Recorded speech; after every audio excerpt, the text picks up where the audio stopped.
My father laughed the day I told him I was buying a house. Not a polite laugh. Not the kind you give someone when you're surprised. It was the laugh he saved for things he found genuinely ridiculous. Like when my brother said he wanted to be an astronaut at age 7, or when the neighbor tried to grow tomatoes in November. A full, chest-deep laugh that filled the kitchen and made my mother look up from her crossword.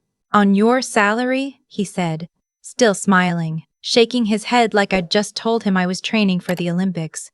My brother. He was sitting at the counter eating cereal like he always did on Sunday mornings. Even at 29. Didn't even look up. He just said, "She's probably talking about a condo, like a studio." And my mother, who I think genuinely believed she was being supportive, said, "Sweetheart, your brother just refinanced. The market is really complicated right now. Maybe in a few years." I was 31. I had a stable job as a project coordinator at a logistics firm. I'd been saving since I was 24. I had a down payment sitting in a high-yield savings account that I checked obsessively every Sunday morning while they were all still asleep. But none of that mattered at that table. At that table, I was still the younger one, the one who took longer to finish college because I worked 2 jobs to pay for it. The one who didn't get the internship my father's friend arranged. The one who drove a 2009 Honda Civic while my brother drove the car my parents helped him buy at 25 because, as my father put it, he needs it for his image. I didn't argue. I folded my hands around my coffee mug and said, "You're probably right." And then I went back to my room and spent the rest of the afternoon on Zillow. I should tell you about my brother, because this story doesn't make sense without him. His name is Garrett. Wait, no, I need to use different names. Let me call him what he was in that house, the favorite. I'll call him Whit, short for Whitney, which is our grandfather's name and which my brother wore like a trophy from the day he was born. Whit is 3 years older than me. He's charming in the way that certain men are charming. Effortlessly, thoughtlessly, like breathing. He was the kind of kid teachers liked even when he didn't do his homework. The kind of man who got promoted not because he worked the hardest, but because he was easy to be around. My father used to say Whit had natural leadership. I used to think about what that meant, that I, by comparison, must have had unnatural leadership. Or none at all. Whit bought his house at 27. 4-bedroom colonial in Maplewood, New Jersey, about 20 minutes from my parents'. Beautiful house. Hardwood floors, updated kitchen, a yard my mother talked about at every family dinner like it was the 8th wonder of the world. "Whit's yard is so big," she'd say. "You could fit a pool back there. Whit's neighborhood has the best school district. Whit's thinking about adding a deck. Your father might help him design it." I'd nod and pass the bread and think about nothing. It was only later, much later, that I found out how Whit bought that house. I found out because of my Aunt Loretta. Aunt Loretta is my mother's younger sister. She's the kind of woman who wears her hair short and her opinions loud, who never had children and therefore never developed the particular selective blindness that parents sometimes grow to protect their favorites. She seems clearly. She always has. I was visiting her in April. She lives in Asheville, North Carolina, and I try to get down there once a year because honestly her house is the only place I fully exhale. And we were sitting on her porch with glasses of sweet tea when she said, quietly, "Did your parents ever tell you about the investment account?" I didn't know what she was talking about. She set her glass down. "Your grandmother set one up for you. When you were born, she put money in it every year until she passed. It was supposed to be yours, for a house or school or whatever you needed when you were ready." I stared at her. "It had about $46,000 in it when your grandmother died," she said. "Your mother was named custodian. She was supposed to transfer it to you when you turned 25. I was 31. "Loretta," I said, "what happened to it?" She looked at me for a long moment. Then she said, "It went to Whit's down payment." The drive back to New York was 4 hours. I cried for the first 2, and then went numb for the last 2, which I think is the body's way of protecting itself from something it can't fully process at highway speeds. $46,000. My grandmother's money, saved in small amounts over 20-plus years. Birthday checks, Christmas gifts. Careful deposits from a woman who lived modestly and believed in setting her grandchildren up. She had a similar account for Whit. He got his. Then he also got mine. My mother had made herself custodian of both. And when Whit needed help with his down payment at 27, she quietly emptied mine. I didn't say anything to my parents for 3 months. I want to be clear about that timeline. 3 months. Because it's important to understanding who I am and how I'm wired. I'm not someone who yells. I'm not someone who sends the email at midnight. I am someone who gets very quiet and very focused, and those 3 months were the most focused I have ever been in my life. I called my grandmother's estate attorney. He confirmed the account had existed.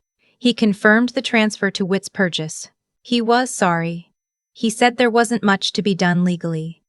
The statute of limitations on custodial account misuse varies by state, and my mother had covered her tracks carefully enough. Ethically, it's indefensible, he told me. Legally, it's complicated. I thanked him and went back to my spreadsheets. I had $71,000 saved on my own by then. I'd been living with 2 roommates in a Queens apartment since I was 24, making coffee at home, taking the subway everywhere, bringing lunch to work in a container my mother gave me as a gag gift one Christmas. I had been saving like someone who knew, on some level, that no one was coming to help her. I started working with a buyer's agent named Cecily, who was direct and knowledgeable, and never once made me feel like I was asking too many questions. We looked at places in Westchester, in parts of Brooklyn, in a few towns in New Jersey I'd never heard of. I got outbid twice. I almost gave up once, at 11 p.m. on a Wednesday, sitting on my bathroom floor looking at my bank app. Then in October, I made an offer on a craftsman-style house in Maplewood, New Jersey, 3 blocks from my brother's colonial. I know how that sounds. I want to be honest, I didn't choose it to make a point. I chose it because it was the right house. Good bones, quiet street, updated electrical, a kitchen with original tile that I loved the moment I saw it. Cecily said it was undervalued for the neighborhood. The sellers needed to close fast, but I would be lying if I said the location didn't make something in me go very still and very certain. My offer was accepted on a Thursday. I cried in the parking lot of a Panera on the way home. I didn't tell my family. That's the part people find hardest to believe when I tell this story. I closed on the house in December. I got the keys on a Friday afternoon, stood in the empty living room with its hardwood floors and its big bay window looking out at the first snow of the season, and I let myself feel everything I'd been holding for 7 years of saving, 3 months of anger, and 31 years of being the one who didn't quite count. And I still didn't call my mother. I moved in slowly, over 2 weekends, with the help of my friend Marta and her boyfriend who owns a van. I bought a couch. I assembled a bed frame wrong and had to reassemble it. I learned which burner on the stove ran hot. I figured out the trick to the sticky back door. I lived there for 6 weeks before my family found out. What happened was this. My mother invited me to Whit's for a Super Bowl party in February. I said I couldn't make it. I had a thing. She pressed. I said I was hosting something at my place. There was a pause on the phone. Your apartment? She said. My house, I said. Another pause. What do you mean, your house? I bought a house, I said, in Maplewood. The silence that followed was a specific kind of silence I will remember for the rest of my life. Maplewood, my mother repeated. New Jersey, Maplewood. Yes. That's where Whit lives. I know. I heard her breathing. Then, when, December. Her voice had gone very flat. You've been living there since December and you didn't tell us. I'm telling you now. She said she had to go. She said she'd call me back. She didn't call me back that night. What happened next happened fast. My brother called me the following morning. He was not warm about it. He said, "What are you trying to prove?" I said I wasn't trying to prove anything. I'd found a house I loved and bought it. He said, "In my neighborhood." I said, "In a neighborhood." I said, "In a neighborhood. It's 3 blocks away, Whit." He said some other things I won't repeat here. I let him finish, and then I said, "Did you know Mom used my grandmother's account for your down payment?" He was quiet for a moment. "That was a gift," he said finally. "It was my account," I said. "Set up by Grandma. For me. You had your own." Mom said, "I know what Mom said. I'm asking what you knew." He didn't answer that. He said he had to go. He hung up. My father called that afternoon. My father is not a mean man. I want to be clear about that too. He's a man who loves his son in a way he never quite figured out how to replicate with his daughter, and I don't think he's ever understood that about himself. He called and said, "Your mother is very upset." I said, "I imagine she is." He said, "You should have told us." I said, "Would you like to come see it?" There was a long pause. "See what?" he said. "My house," I said. "Would you and Mom like to come for dinner? I'll cook." They came on a Saturday in late February. My mother drove because my father doesn't like highways. They pulled into my driveway. I have a driveway with a small garage, something I still haven't gotten used to. And I watched from the bay window as my mother got out of the car and stood on my front walk and looked up at the house. I'd spent 2 weeks getting it ready. Not to show off. Or maybe a little to show off, I'll be honest. The living room had the couch I'd saved for, the bookshelves I'd assembled myself, the rug I'd driven an hour to pick up from an estate sale. The kitchen smelled like the chicken marsala I'd been making since I was 19. There were flowers on the table. I opened the door before they knocked. My mother looked at me. Then she looked past me, into the hallway, at the original tile floor, and the wainscoting and the staircase with its restored oak railing.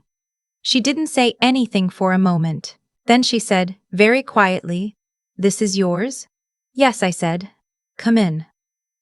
My father walked through in near silence, touching things lightly. The door frame, the kitchen counter, the window latch in the dining room. My mother followed. I watched her take in the size of the living room, the ceiling height, the backyard visible through the French doors I'd had installed in November. At some point she said, "How did you?" and then stopped. I set the table. I poured water. I said, "Sit down, let me get the food." We ate dinner mostly in silence, which in my family is either a very good sign or a very bad one. My father said the chicken was excellent, twice. My mother rearranged her fork several times. After dinner, when I was clearing plates, she said, "I didn't know you had this kind of money saved." I stopped. I set the plates back on the table. "I've been saving since I was 24, I said. "I saved everything I had because I knew no one was going to help me." She looked at her hands. "Your grandmother's account," she started. "Was mine," I said. "I know what happened to it." The silence that followed was different from the one on the phone. This one had weight to it. My father looked at the table. My mother looked at the table. My mother looked at me. "I was going to tell you," she said finally. "I always planned to." "You've had 6 years," I said. "I'm not here to fight about it tonight. I just want you to see what I built without it." My mother's eyes filled. She looked around the room, at the floors I'd refinished, the shelves I'd filled, the house I'd bought with money I'd saved, dollar by dollar, starting at 24 because I had learned, early and clearly, that the help wasn't coming. "It's beautiful," she said. And I could tell she meant it. I'd invited Whit too. I should say that. I texted him the week before, "Dinner Saturday, come if you want." He'd left it on red. He showed up at 8:30 after my parents had been there 2 hours. He rang the doorbell and I let him in and watched him do the same thing my mother had done. Pause in the entryway, look up at the ceiling, recalibrate. "Nice place," he said. "Thank you." He walked through to the living room where my parents were sitting. My mother stood up quickly, like she was relieved. My father shook Whit's hand. The three of them formed the small cluster they always formed, the instinctive triangle. And I stood slightly outside it, the way I'd stood slightly outside it, my whole life. Then Whit turned to me and said, 3 blocks, 3 blocks, I said. He almost smiled. There was something in it I couldn't quite read. Not cruelty, not exactly, but not quite remorse either. Maybe just the first moment of actually seeing me. The way you sometimes only see someone when they've done something you didn't expect. You really didn't tell anyone, he said. I didn't need anyone's permission, I said. He nodded slowly. Then he looked at the room again, the fireplace I'd cleaned and restored, the mantel with its single plant and single framed photo of me and Aunt Loretta in Asheville. And something in his face shifted into something I had never seen there before. I don't know if it was guilt. I don't know if he's capable of it in the way I'd want him to be. But it was something. He stayed for an hour. He had a glass of wine. He helped me carry dishes to the kitchen without being asked, which he has never done at our parents' house in his entire life. When he left, he said quietly at the door, I didn't know it was your account. I want you to know that. I looked at him for a moment. I believe you, I said. And I do, mostly. But you benefited from it. He nodded. He said goodnight. He said goodnight. He walked down my front path to his car parked at my curb, and I watched him go, and I closed my door. I want to tell you what it felt like to close that door. It didn't feel like winning. That's the thing people expect when they hear a story like this. That the moment of reveal is the moment of triumph, the dramatic peak, the music swell. But the truth is that standing in my own hallway after everyone had gone, with the dishes drying on the rack and the leftover chicken in the fridge and the faint sound of my neighborhood settling into Saturday night, it just felt like mine. That's the thing that no one tells you about building something on your own. The satisfaction of it isn't loud. It doesn't announce itself. It's just there, solid and quiet, like the foundation under your feet. My mother called the next day. She asked if she could come back and see the backyard properly in the daylight. I said yes. She came on Tuesday.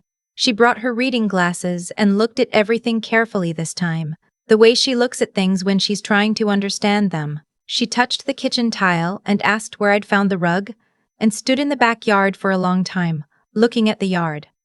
On the way out, she paused on the front porch. She said, I should have told you about the account. I said, yes. She said, I thought I was helping him. I said, I know you did. She said, I didn't think about what it meant for you. I said, I know that too. There was a long pause. A car went by on the street. Somewhere, a dog barked. I'm sorry, she said. And I could tell, I know her voice better than almost anyone, that she meant it in the deepest way she was capable of meaning it, even if the deepest way she's capable of wasn't quite deep enough. Thank you, I said. Come back on Sunday. I'll make breakfast. She said she would. She hugged me on the porch, which is something she doesn't do easily, and she walked down to her car, and I stayed on my porch until she drove away. The neighbors across the street were out with a stroller. They waved. I waved back. I went inside and made myself coffee. I sat in the bay window and watched the light change in the street outside. This is my house. I built it without anyone's help. I built it quietly, patiently, without asking anyone's permission or waiting for anyone's approval. I built it while sitting at my parents' table being told it wasn't possible. I built it on 7 years of lunches packed in containers and Sunday mornings with spreadsheets and a faith in myself that no one handed me. I grew it, slowly, the way you grow anything that's actually going to last. My grandmother believed I was worth investing in. She was right. I just had to invest in myself first. I've thought a lot about cause and effect since all of this happened. Not in a dramatic way. Not like I sat in the leather chair with a glass of wine, working through grand philosophical theories. More like the way you think when you're driving alone and the radio's off and your mind just goes somewhere honest. The thing about what my mother did is that she probably never thought of it as taking something from me. She thought of it as giving something to my brother. Those feel like opposites, but they're the same action. Every choice that favors one person at another's expense has two sides to it, and she only ever looked at one. That's not evil. It's a failure of moral imagination, the inability to follow a decision all the way through to every person it touches. My grandmother built that account carefully over decades, out of love for me specifically. My mother redirected it without telling me, without asking, without ever once sitting across from me and saying, I'm choosing him over you, and here is why. The silence around it was its own kind of answer. What I know now is that silence always costs someone. My mother's silence cost me $46,000. And, for a long time, the belief that my family saw me as worth investing in. But here's what I also know. The absence of that money forced me to build something more valuable than a down payment. It forced me to build the kind of financial discipline and self-reliance that no one can redirect into someone else's account. You can't take away a habit. You can't liquidate 7 years of packed lunches and spreadsheet Sundays and choosing the apartment with the weird neighbors because the rent was $400 cheaper. That part was always mine. Whit got a head start I didn't know about. And he's still 3 blocks away, in a house that was partly paid for by money meant for me. And I don't spend much time being angry about that anymore.